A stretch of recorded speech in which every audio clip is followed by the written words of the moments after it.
CBS's parent company settled a lawsuit with Trump that was complete rubbish over 60 Minutes having their own editing of a Kamala Harris interview.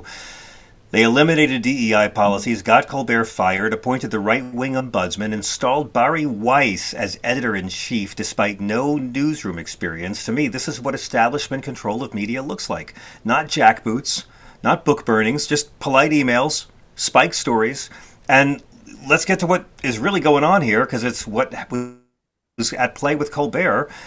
Just hours after the story was killed, Paramount magically sweetened their bid to buy Warner Brothers Discovery. Larry Ellison is personally guaranteeing $40 billion. So that's it, right? It's just journalism committing ritual suicide at the exact moment the company really needs Donald Trump's blessing for a merger so billionaires can get more billions. This is a tribute offering. Ellison is courting Trump's support for a major corporate acquisition.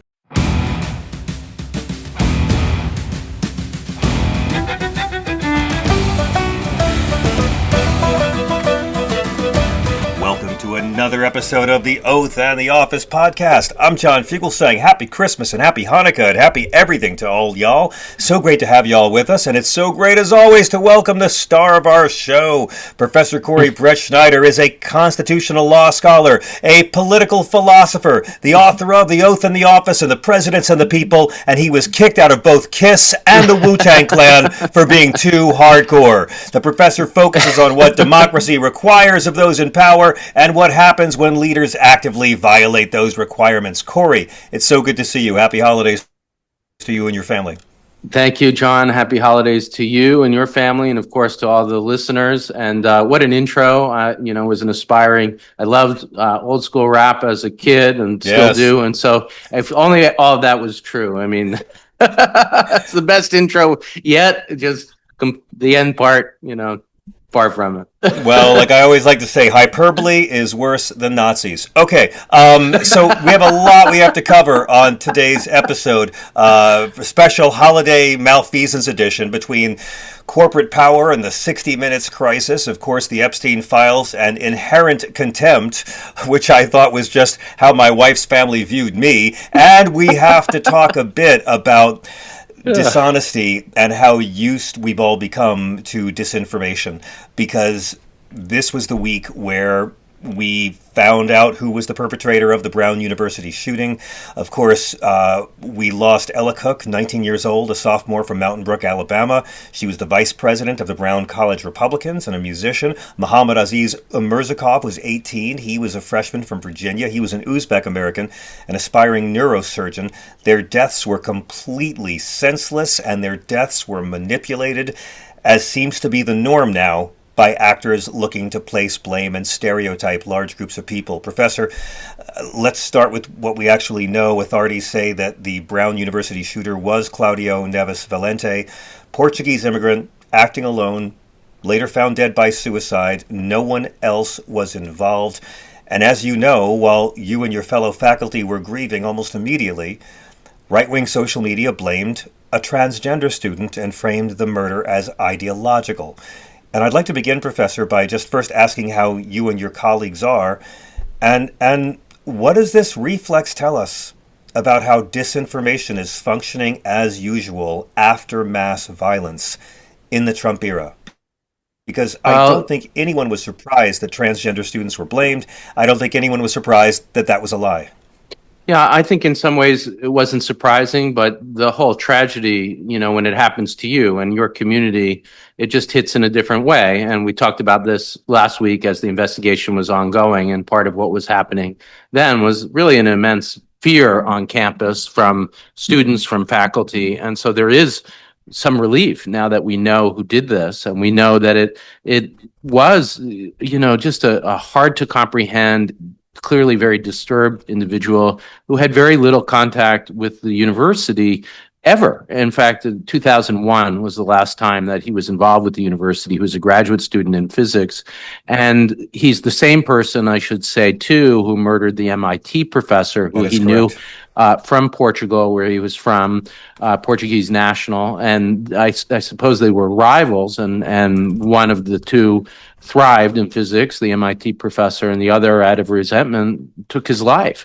And then the Brown story is very hard to comprehend. He returned to the building and I guess the room that he was often in, where he thought, I think, he was murdering physics students. Now, that, of course, is completely senseless, but they weren't physics students even. They were students in a review session in economics and in the hallway.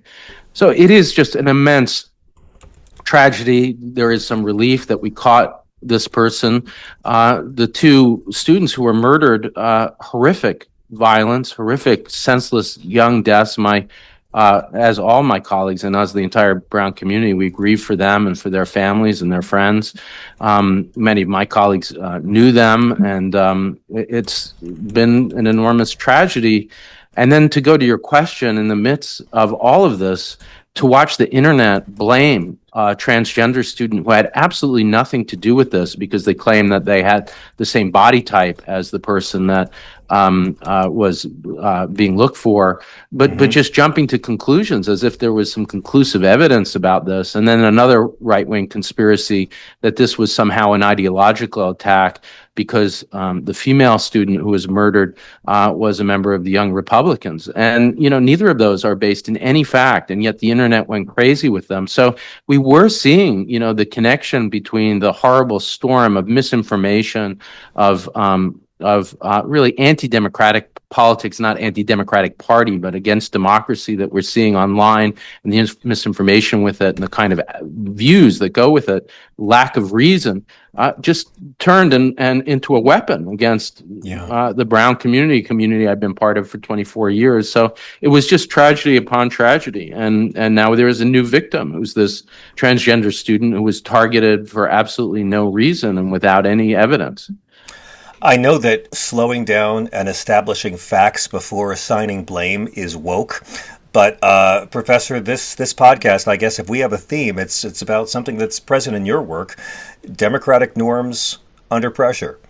I mean, how dangerous do you find it when entire communities, say transgender people, say immigrants, say Muslims, become default suspects every time violence occurs?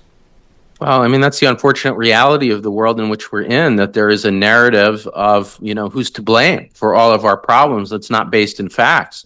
We talked last week about the real problem, which I think is gun regulation and the lack of gun regulation in the United States. We compared New Zealand and Australia and the massive progress that they made when it came to mass shootings and mass killings compared to the United States. That's a real issue. But instead, because the conservatives, the Republican Party, the president don't want to do anything about that real issue, they've got to manufacture fake issues. So blaming transgender people with, again, zero evidence, can't say that enough. Blaming non-citizens, permanent residents, green card holders, students from abroad. That's the playbook that we're watching unfold. And, here's where the personal tragedy intersects with the tragedy of our politics. Yeah, Corey, I mean, let me ask you, is this less about truth and more about permission? Like just a permission structure to punish groups the right already hates and already likes to target?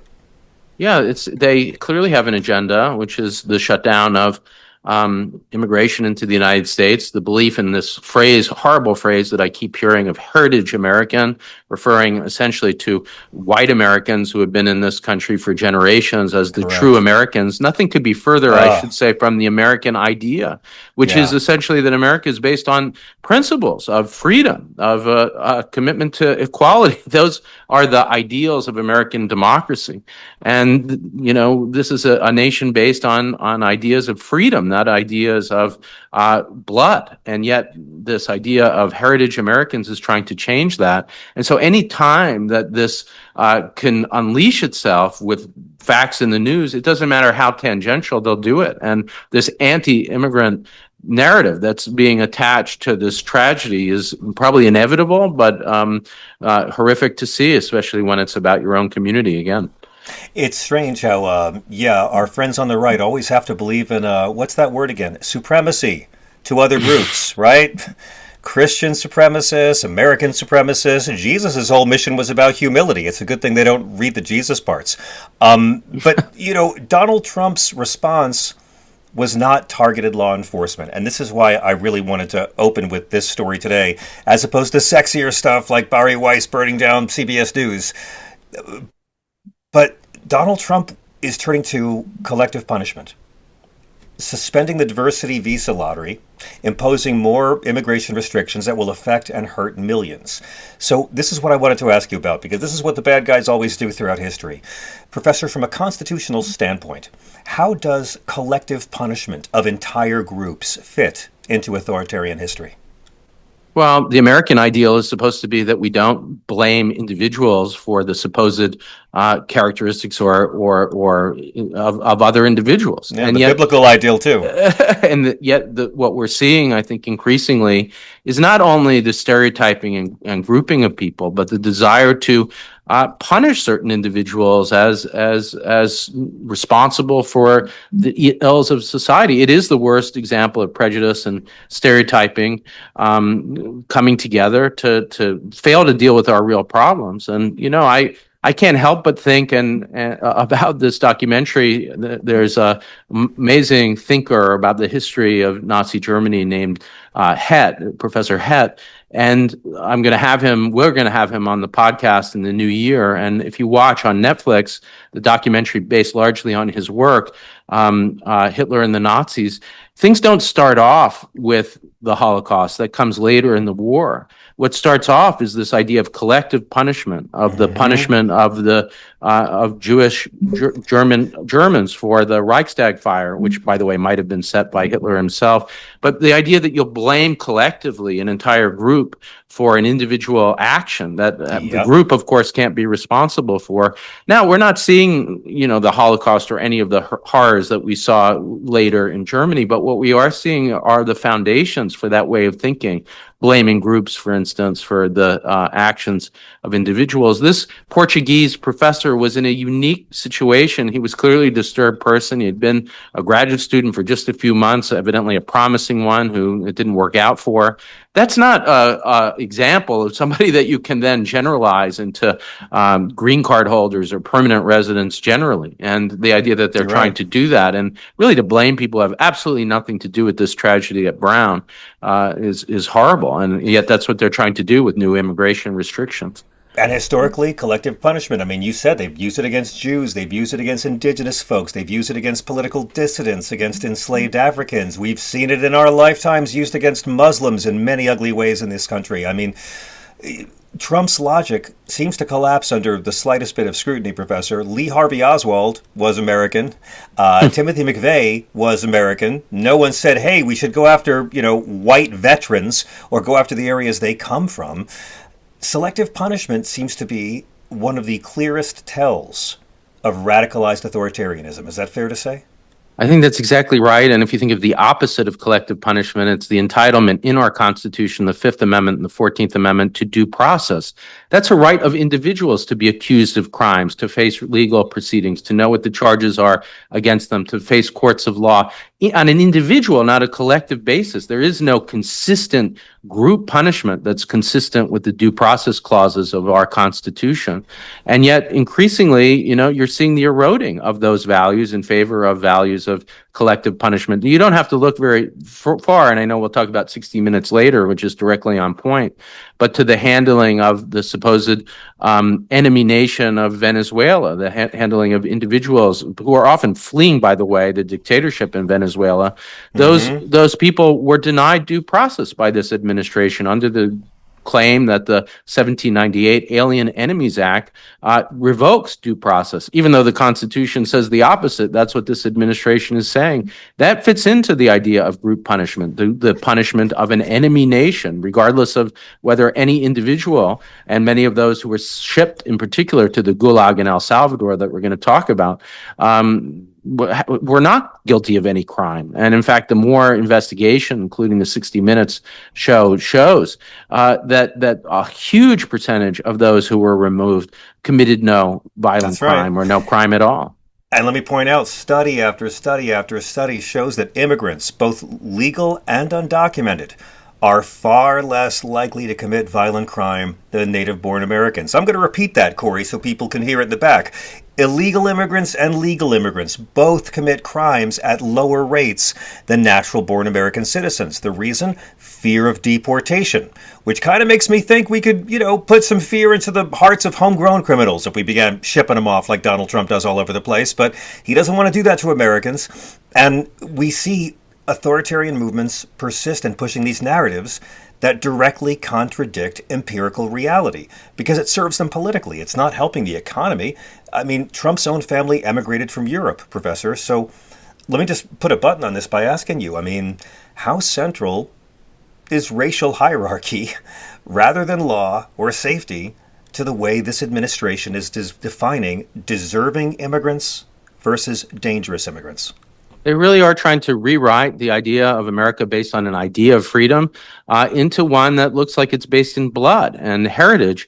Now, when you look at the actual United States, including many of the members of this administration, including J.D. Vance, what are you talking about? Their families, like my family, don't fit some story that the 18th century is the origin of their families. Stephen Miller certainly does not have anything like that story. His story of his family is much more like mine, as his uncle has reminded us in a kind of heroic way.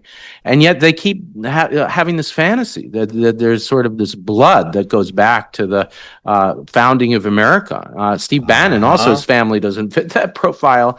And, I guess they're doing it either out of some mix of fantasy or, of course, political expediency, because othering people, tapping into the unfortunate narrative that there is in the United States. The United States has two realities. One is the aspirational one that I keep talking about. America is an idea of freedom. And the other is, of course, the deep history of racism and nativism that runs throughout the United States. And that kind of awful counter narrative is one that they're tapping into. And that isn't what America is supposed to be, but it's what they're trying to turn it into. Well, let's take a very quick break, because when we come back, I want to bring us to another moment where law and power and selective transparency collide, and that would be the Epstein files and everybody's favorite new words to learn for the Christmas season, inherent contempt. We'll get to CBS as well in just a bit. We'll be right back. This is The Oath in the Office. What I can say about Jeffrey Epstein is I like it when dead rapists destroy the careers of living rapists. So I plan on enjoying every step of this once the files are finally released, as was required by law last Friday. Congress voted to release the Epstein files, and every single page of grand jury testimony, 119 pages, was redacted. Just stunning, page after page. I haven't seen that many blackouts since my three-way with Courtney Love and Liza Minnelli. So, in constitutional terms, Corey, we expected this, and there's going to be a lot going back and forth, a lot of protest about it. I think that by continuing what could be the greatest cover-up in our lifetimes in presidential history, it's just creating a festering wound in this White House that will continue to make it bleed all over the midterms.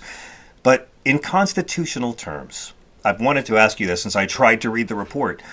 Corey, when does redaction stop being legitimate privacy protection and turn into obstruction? Where is the line? What a great series of questions. This stuff about Liza Minnelli, I'm pretty sure we're the only constitutional law podcast that has a lead-in like that. I'm going to keep on pushing the limits of your tenure, sir. I'm just going to keep on seeing how far I can take you into danger. So thank you for that.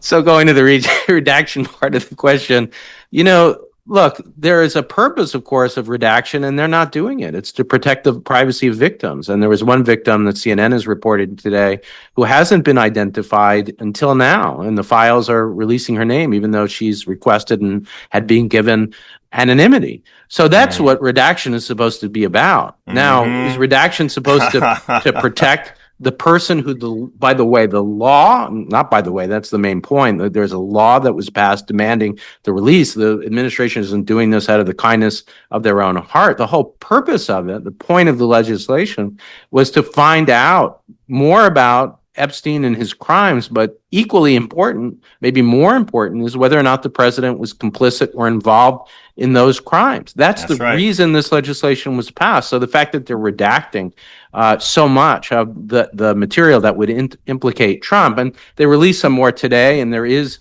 information, including a letter from Epstein talking about the president and his similar attraction to underage girls and potentially implicating him in the crimes that are associated with Epstein. That's the latest. But the idea that we'd be redacting, the Department of Justice is trying to walk a line here, which is to release as little as possible, but not find themselves in violation of the law. And that's where we are.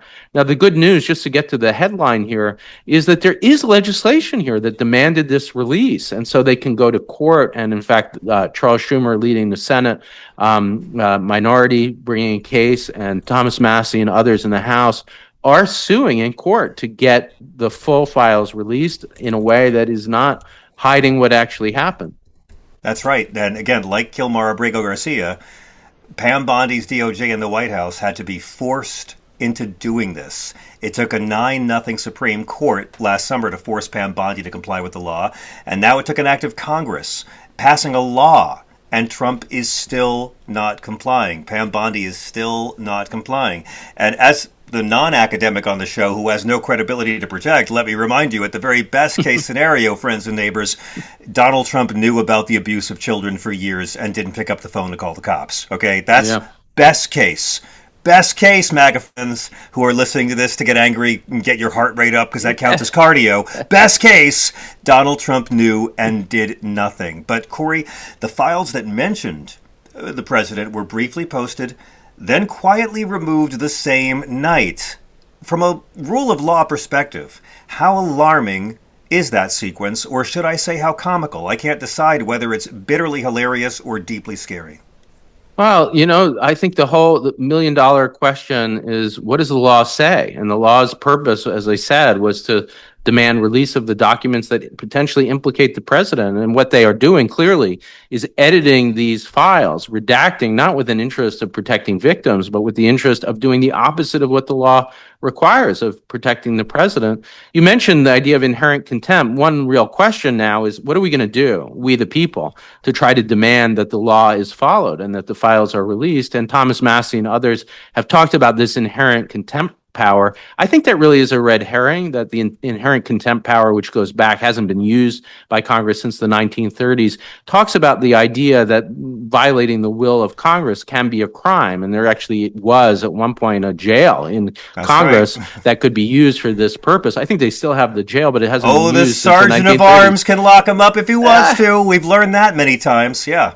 But it hasn't happened since the 1930s, and I don't think it will. But the good news is there is this legislation. And so going to court and getting court orders that demand the release. Now, of course, the administration could refuse to follow a court order, as it did in the Abrego Garcia case. But that would trigger not inherent contempt, but the kind of normal process of criminal and civil contempt that would happen in the courts. And that there is no kind of hard question about. It's used all the time. So yes, Pam Bondi, in refusing to release these documents, if she really goes to the point of refusing a court order to release them, might find herself in contempt.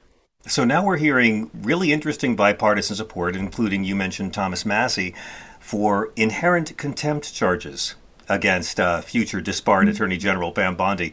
Corey, can you please explain what inherent contempt is? I think we're going to need to learn a lot about this in the next few weeks. And why does this exist as sort of a constitutional backstop? Well, the origin story is, that Congress really needs a way of protecting itself. And so if the branch is being attacked, and I think the idea, too, was that rather than relying on another branch, the legal process, it should have its own powers to enforce, say, subpoenas to testify, or defiance, perjury, for instance, at a congressional hearing. Anyway, the theory is, and again, it hasn't been used since the 1930s, that Congress has its own power inherent in Congress's power. That's the inherent part to defend itself. But I just think, as much as the media is covering this, Thomas Massie likes this idea. It does stand for a nice symbol of Congress trying to reassert itself. We're not going to return to the 1930s. We're not going to return to this kind of anachronistic power. But there are other ways to do it. And Congress's normal legislation, and just to lay this out even more, Congress passed a law, passed both houses, and the president signed it. The president signed the law demanding the release of the Epstein files with the thought that, of course, he will tell his attorney general to not really do it. But that's not how legislation works. If there's a law in the books, no one is above it. Everyone has to follow it. And that's why these court cases are the place to watch. I wouldn't watch this sideshow of inherent contempt. I think it's a red herring. It's not really going to work. But this legislation could work. These lawsuits could work. And I think actually will work. And that's why I'm optimistic we'll eventually see these files unredacted. Well, Ro Khanna says fines could reach up to $25,000 per day until there's compliance. What do you make of that? Is that Congress in a last-ditch effort to prove they still have teeth, or is that Congress actually reclaiming authority? I'm not seeing the fines. I think all of this are an interesting way of thinking about it. But what's really going to do the work is when there's a court order from one of these two lawsuits that says release the files. And now the Department of Justice is going to hear from its lawyers, Pam Bondi, despite what she heard the last time. You can't defy a court, even if you don't like the order. That's the way American law works. You're not above the district court. Now, they are going to use a lot of rhetoric and have that says, well, courts can't tell the president what to do. But they see what they're facing in the case of Judge Boasberg and the Abrego Garcia case, which is potentially that some of them might go to prison. Now, are they going to be charged right now? We had a listener question about this. No, but it might be that they're charged after this administration, or if you get a very aggressive judge like Judge Boasberg, that he will insist on moving forward with an investigation. And so, there's a danger in defying a court order. I don't think they're going to be willing to do it again, although they did do it in the case of Abrego Garcia, just to protect this president. This is evidence in the trial of the dead guy that the president promised to release, campaigned on releasing, and once achieving power has tried rather publicly to distance himself from, and in the most clumsy and stupid of ways, try to cover it up. I mean, the second batch had more information on Trump. It's all damning. And it just seems, Corey, like the longer they go on with this, the more it's going to hurt them. Even Bill Clinton's former press secretary is now demanding full disclosure. And the Clinton statement warned selective releases create insinuation without accountability. I got to say, it feels like the 90s watching Bill Clinton finally get in front of a scandal with his name on it again. But I mean, can you explain why selective transparency is almost always more corrosive than just outright secrecy?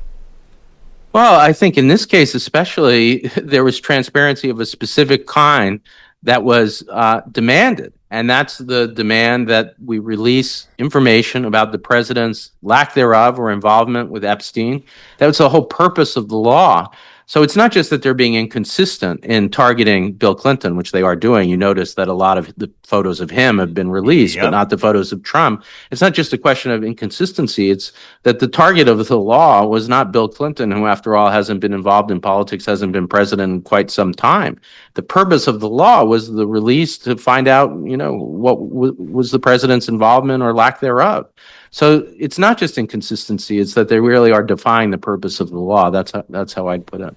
Right on. Well, let's move it then to the story on everyone's lips as well. This fully vetted, legally cleared 60 Minutes investigation into the brutal El Salvador prison where people have been renditioned to was spiked. Not allegedly for political reasons, deeply, transparently, obviously for political reasons.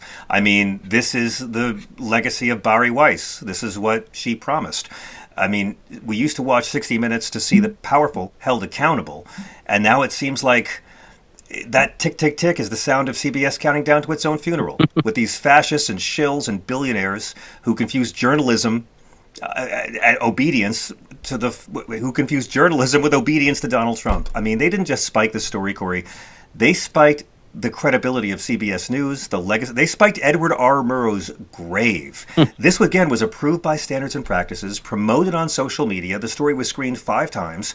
But Barry Weiss, whose newsroom experience is right-wing op-eds, decided the story needed more context, like maybe a cameo from Stephen Miller.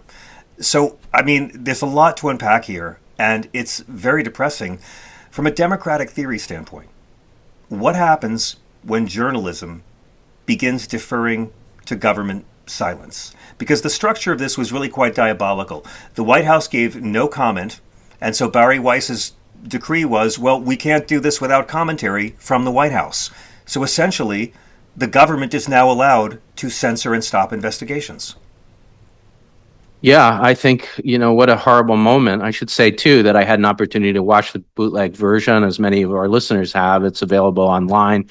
Canadian television did post it at some point or allow it to be viewed. It was on Canada. Canadian television owned it. And turns out those people are able to record it and share it with us. Right. And somebody clearly leaked it from CBS. So I can say the story is great and important. It shows what was happening in this prison in El Salvador, that you have prison guards bragging about the fact that they leave the lights on for 24 hours, that there were stress positions used to essentially torture individuals, that the isolation rooms are beyond cruel.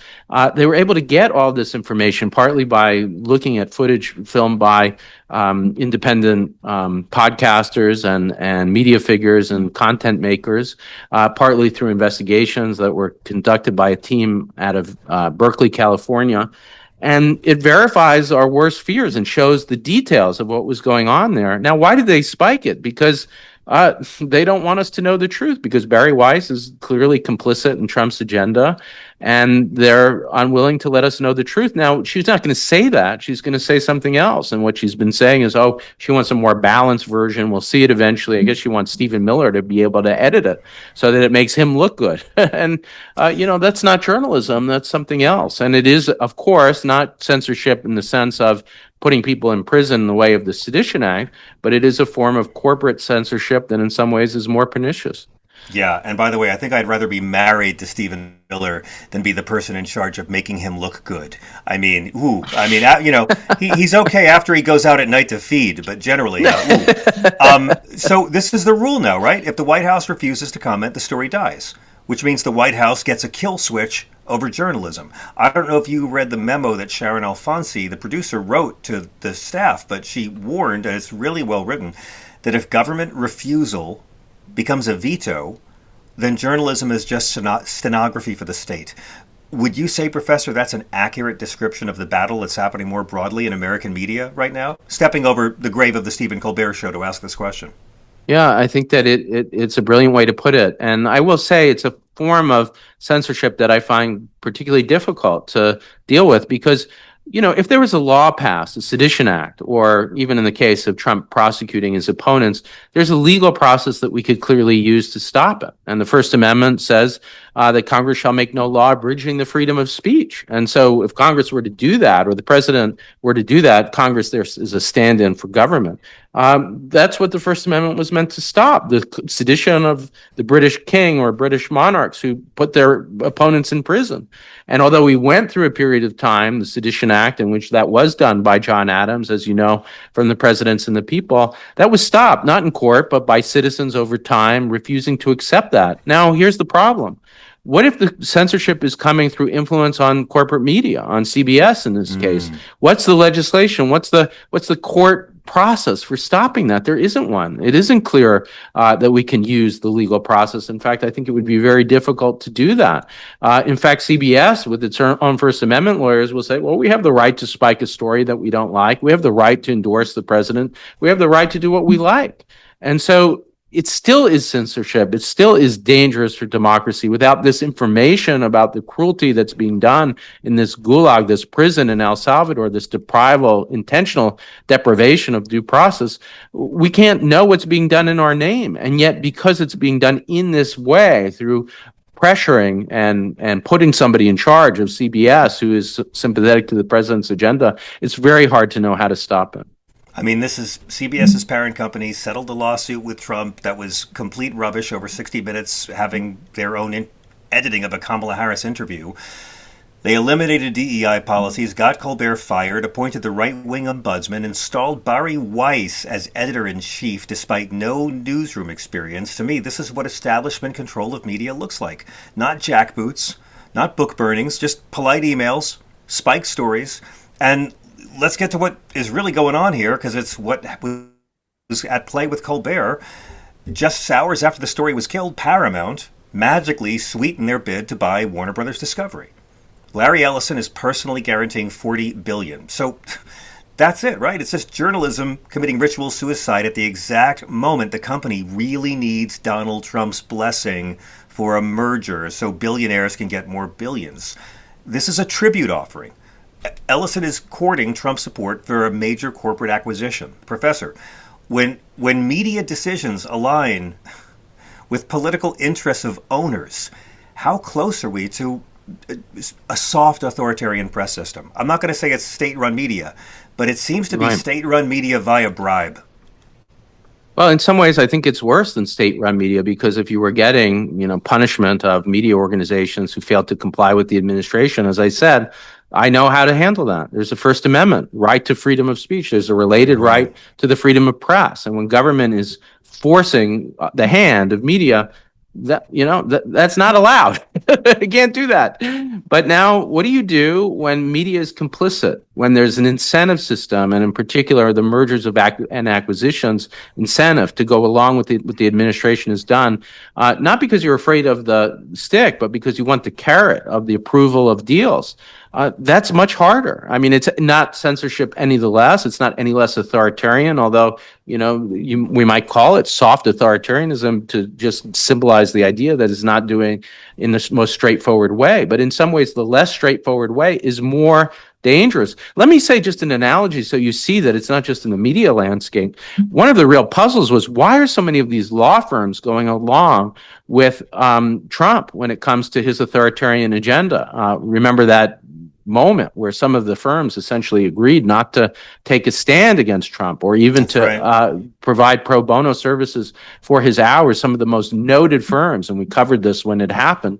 Well, it turns out a lot of those same firms, a lot of their business is through the administrative approval process of mergers and acquisitions. That's where the bottom line comes from. So, this puzzle of why so many people, 60 Minutes, many of these huge law firms, storied firms, are going along with the authoritarian agenda, it's because they want the reward system that comes from this administration. Northwestern, I'm hearing too, university has made a deal with the Trump administration, is going along, and so they're able to use incentives. Don't forget, a few weeks ago, Brown rejected the so-called compact that would have given us advantages in grants. These are all their way of doing things, that they've realized that using the power of the incentives of the federal government might be the quickest road to authoritarianism. And that word that I keep using, self-coup, it can happen in a variety of ways. It can happen through the stealing of the power of the purse, through the shutdown of civil servants and firing of them. And it also can happen, you're seeing this here,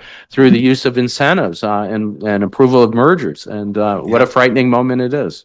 I mean, in her memo, Sharon Alfonsi referenced the Jeffrey Wigand scandal, which some may remember, the whistleblower for the tobacco industry, played by Russell Crowe in the Michael Mann film The Insider, which I just love talking about, because I love Al Pacino. Hello, I'm Lowell Bergman of CBS News. But it's a great film, and it brought back for me why 60 Minutes mattered and how 60 Minutes earned their credibility. I mean, I'm convinced this is why John Dickerson has just quit being the anchor over there. Edward R. Murrow confronted McCarthy, and Mike Wallace confronted Nixon. And today, CBS is confronting its own reporters. Corey, I'm curious. We think about the great figures in journalism who stood up to power in the name of democracy. For you, who's doing that now? Who's doing the work that CBS is that 60 Minutes is trying to do? I think, unfortunately, Walter Cronkite, or that moment in which Murrow stood up to the Red Scare, to Joseph McCarthy, that might not be where we see the resistance coming from. And, there's pressure certainly now on all the networks, on CNN, which I appear on regularly, but the reality is they are also facing huge pressure. MS Now, of course, has been spun off from NBC. So far, so good. But, there's a sense in which these very few outlets that are speaking out against Trump are vulnerable, especially the more powerful and wealthy they are. But I think going back to the issue of disinformation and diffusion of information, that as much as that's a danger of podcasts, of independent shows and independent media popping up, it also is a resource. And so one of the reasons why I wanted to start this show with you, and I've been so glad to do it every week, is because nobody owns this except for us, and we can say what we want. And that is a great privilege. We're not reporting to any corporate masters, and so we can tell the truth. And there are others out there like this podcast. We're not as big, of course, as MS Now or Fox News, but we can tell the truth. And that's what I want to keep doing. And that's the entire reason for doing that. And if you look throughout history, there have been small media organizations, small newspapers that spoke out at different moments in time that made a difference. Frederick Douglass's paper or the North Star, his two publications, influenced, to my mind, abolition more, and especially the pro-Constitution wing of abolition, more than anyone else. And yet when I looked at his numbers in the 19th century, we're talking in the thousands.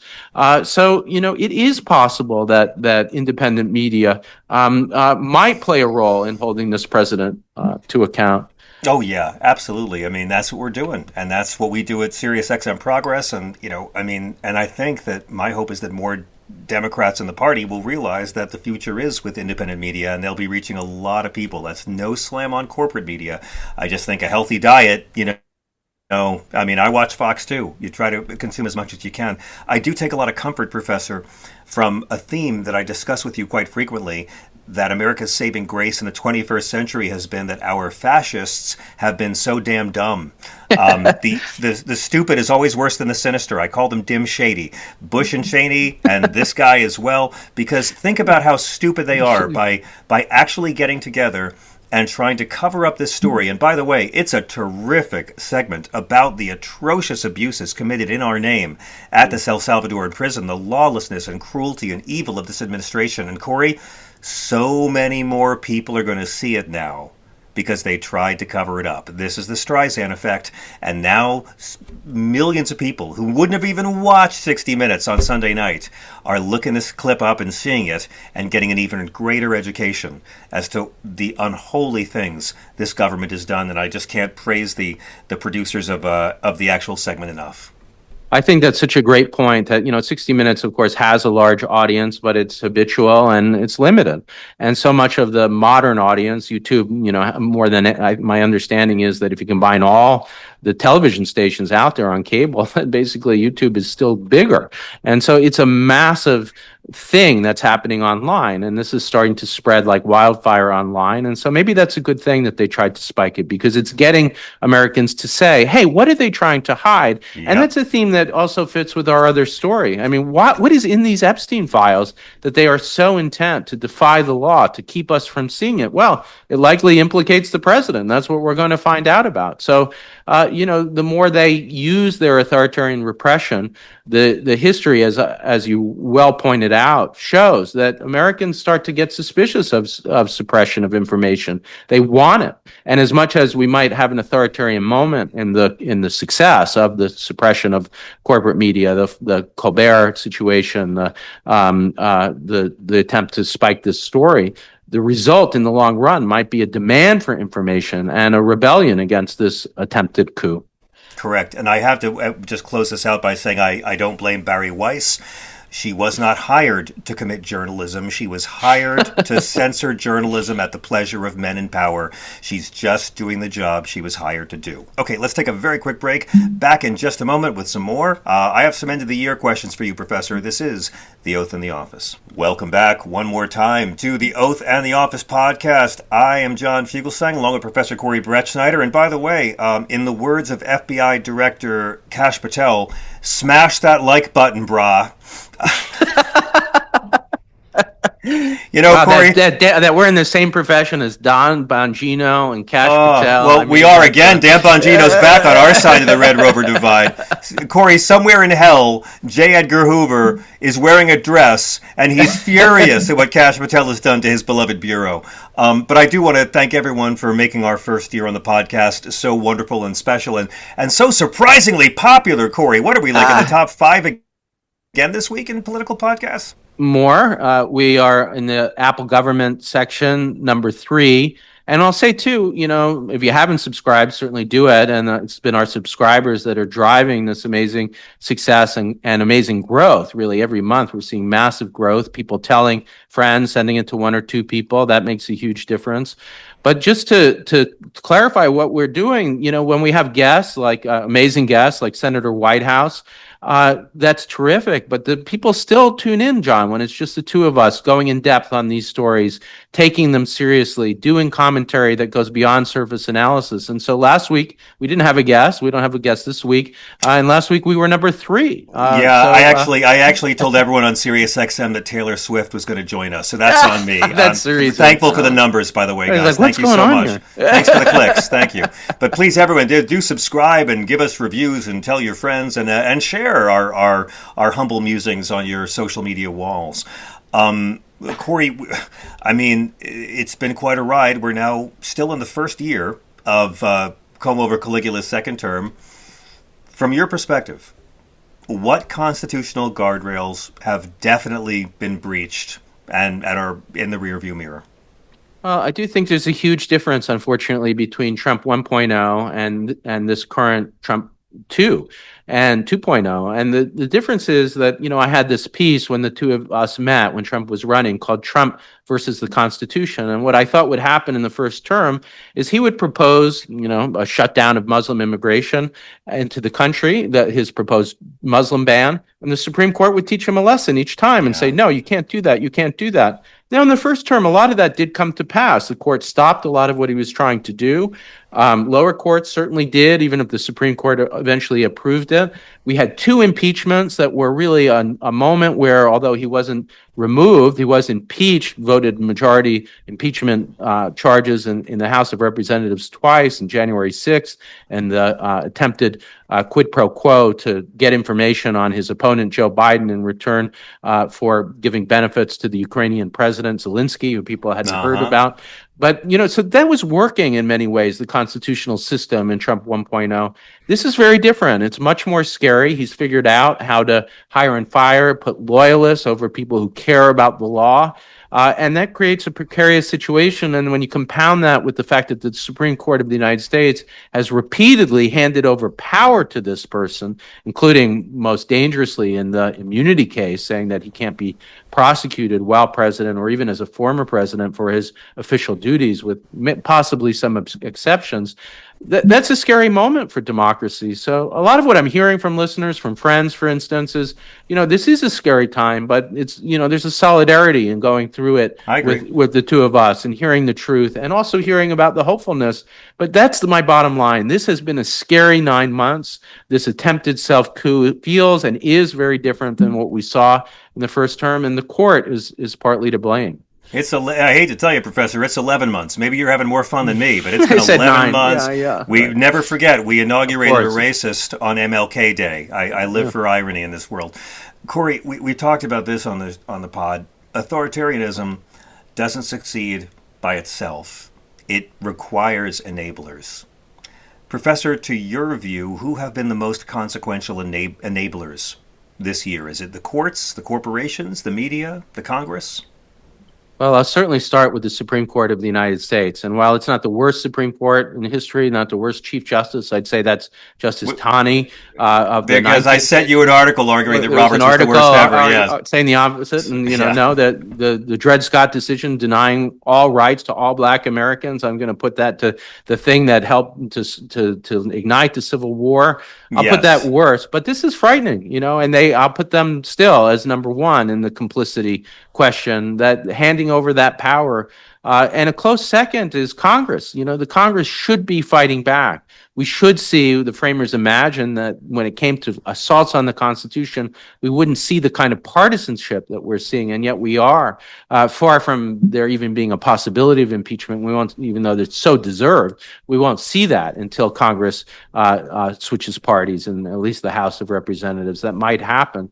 So Congress, and then the civil servants, the people who are supposed to be civil servants, who have been replaced with the worst loyalists, the Pam Bondis, the Kash Patels, who care not about the obligation to law but the loyalty to the president. I'll put them right in there too. In some ways, it's more expected that they'd behave that way than the supposed independent two other branches, but they have really enabled. They're too dumb to know. I think they're too dumb to know they don't have immunity, Professor. I mean, that's right. Donald Trump doesn't have to worry about getting disbarred after he leaves this administration, but there's some other folks that I really can't wait to see them get their moment. I mean, absolutely. We've seen that this is, for the first time in our history, a president who is in no way constrained by law. I mean, he literally gets felony convictions and he still walks away. This is someone testing how much law can be ignored before it breaks and then stepping over the pieces. I do want to ask you, where have you seen the most meaningful resistance? We've talked about a few people in media and politics, but I mean, in the legal world, in the institutional world, in the civic world, who are you looking to in 2026? Who are you expecting to give us all hope? Well, I think, it's not clear who the leaders in the resistance will be, but there have been moments, certainly, in which I've felt hardened at the resistance. And so when you think about the No Kings rally with that simple slogan, No Kings, the resistance to authoritarianism, this wannabe dictatorship, it sums up what we're facing. And we had millions of people on the streets throughout the United States. I went out, it's on our YouTube channel, and speaking to people. I was inspired by that. Those who are fighting back in court really are making a difference. We've profiled some of our best episodes, I think. I'm hearing from listeners. A lot of people know what the ACLU does, their work, but now a lot more people know because they listened to Mike Zamore. They heard about the details, that they're going out and finding these cases. Somebody had to find Abrego Garcia and defend him in court to see that this was something that needed a national spotlight, to see in the Khalil case, Columbia University student who was facing deportation and still is, for nothing more than his beliefs. The idea that you don't have a First Amendment right to free speech if you're not a citizen, even though it doesn't say that. There were litigant groups that fought back. And of course, in the tariff case, which I got involved with recently, Neil Katyal, Paul Wolfson and his team at Democracy Forward, working hand in hand with these groups was really, there's solidarity in that too, in doing the podcast, but also in seeing those who are doing the really difficult work of litigation, trying to save our Constitution. Now, what's going to happen in that case, I'm not sure. As you know, I'm skeptical of the Supreme Court, but we've got to fight on all fronts, the citizen front, the legal front, and of course, the political front as the elections come up. And I was inspired by Sheldon Whitehouse, who spoke with us at length and might be the chair of the Judiciary Committee. If you haven't heard that, listeners, go back and listen to Sheldon Whitehouse and, hear his power and his strength in recognizing that this president doesn't get to determine what this Constitution is. And we'll have more guests like that, legal journalists like Dahlia Lithwick, who every week are writing about this assault on democracy, uncovering what's happening. They all inspire me. And I'll add, not to mention this amazing segment by 60 Minutes, which we did get to see, despite the fact that their corporate masters were trying to destroy it. Not only was Senator Sheldon Whitehouse brilliant on our show, that was, of course, Professor, the first time I've ever in my career done a Zoom interview from the front seat of a rental car parked in L.A. somewhere, wearing a suit and trying to convince the United States Senator I was really in a real room with my green screen background. So, yeah, I apologize for all the honking and gang sounds. You did it perfectly. Confused National Guardsmen telling me to move my vehicle. I'd be remiss too, John, if I didn't throw the question back to you, because we are at the end of the year. We're celebrating amazing first year together doing this podcast. I mean, who's inspired you this year? I mean, that's a great question, because I don't even know where to begin. It's not so much in famous names. There are real heroes out there. I mean, there are true resistors, and most of them are people who aren't well known. And I mean, I've got my favorite people. I've got my activists and artists and comedians and political people that I like, and I'll be cheering on Jasmine Crockett and James Tallarico and all these good people in Texas and the No Kings protesters, and I think it's going to be an all of the above movement, right? Cory Booker doing a 25-hour speech in the U.S. Senate. Okay, maybe that didn't do anything, but that has to happen. We got to throw that up there. Gavin Newsom learning how to read the room and stop sucking up to fascists and start calling them out in clever, original ways, like that's going to do it. But I think I got to be honest. My biggest heroes right now are people who walk away from this. Christians who actually read the Jesus parts and say, "My God, what have I been doing?" It's going to be very hard for a lot of us to handle this. But and I say this in my books too. Right-wing people growing beyond their programming is not to be met with smug liberal "I told you so's." Mm-hmm. So I think as more people decolonize their own minds, as more MAGA folks think, okay, well, covering up child rape, that's my line. Or slaughtering innocent people in the water with no evidence, no due process, that's my line. It's hard to imagine, but I think every day more and more folks, especially military and law enforcement, are reaching their limit with this. I don't know how this thing sustains for a few years, but of all the many people and artists I admire, I just want to give some special gratitude towards the conservatives who walk away from this with all the negative energy and peer pressure that they're going to face, because this is an authoritarian cult of personality movement. And boy, oh boy, obedience is rewarded and independent thought is punished. So God bless everyone who, especially the young people who still love their parents, but can't pretend to go along with this nonsense anymore. I want to ask you, Corey, if future historians look back on this year, what do you think will determine whether they call this a turning point or the year we failed to stop the slide? Is it too soon to tell? I'm not an optimist. I'm a recovering cynic, but I don't see this ending well for the Trump movement. I think if Marjorie Taylor Greene is committing political hara-kiri out of pure self-interest, it's a pretty good bellwether. But, I mean, what do you think? Is this the year that this thing began to end, or is this the year that this thing really took root? I'm loving this conversation, John, and I want to just emphasize your great point too about finding those MAGA individuals who, whether it be through the Epstein files or some other story, are starting to realize that they were complicit in something extremely dangerous for the country, beginning to turn and not chastising them, but welcoming them into the movement for democracy. That's such a profound point. On the other question of where we are and hoping that there are more of these people, I take solace in history, as you know, and I am glad that I wrote this book and did this deep dive into history, because I really do get a lot of reassurance from the pattern that I see in American history, that we've seen these dangerous moments before, knowing that during Adams' shutdown of the opposition party, it felt like America wasn't going to recover. We talked about Dred Scott, and President Buchanan, of course, urged the court to deny rights to all Black Americans. That's right. It couldn't have. Very hard to be optimistic in a moment like that. And the same is true with Woodrow Wilson and his resegregation of the federal government, his nationalism mixed with white supremacy. Nixon, as he was reelected in 1972, if you were living in those moments, it looked frightening. And yet we recovered in each of them because citizens fought back. Bush and that's what I think is going to happen now. I think that is where we are, that we're starting to see the tide turn because there's an awareness. And that's the first step in recovery. Yeah, Bush Cheney and the Iraq War and their re-election in 2004. I mean, it was exactly like this one. We knew that this president had lied to the people and that Americans had died. In Bush's case, it was a war. In Trump's case, it was a plague. And yet, folks went for the authoritarian they knew were lying to them. And it seemed like the end of the world at the time. It seemed like the end of America. And yet we persisted, and things got better. And I'll point out that since we drove Bush and Cheney from office, we've gotten marriage equality. We got the first Black president. We're not throwing people in jail for cannabis anymore. In so many ways, we are getting better. But Corey, I want to close it with this. I mean, your work and this show, we talk all the time about what democracy demands of office holders. With the new year on the horizon, let me ask you, what does democracy now demand of citizens?